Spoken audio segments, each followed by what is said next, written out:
town, but as often as I can, I try to do my runs out in some woods. There's some short trails before I get back on city streets. And as I jog on these trails, I look at the wilderness, I see the seasons. We're coming into a bit of spring, but I see all kinds of life and death. You know, the Bible says in Romans 8:21-22 that all creation is groaning for redemption, that even creation experiences death and destruction. Uses a phrase, speaking of childbirth, in Galatians 4:19, Paul said, "Of whom I labor in vain," speaking of those that he was discipling, "until Christ be formed in you."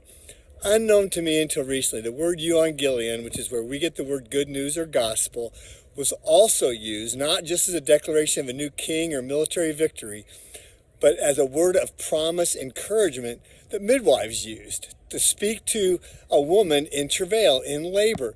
And just before the baby was ready to come out, as it was cresting, that most difficult time of childbirth as the baby's head is crowning, the midwife would speak a euangelion to the mother, a good news, a promise.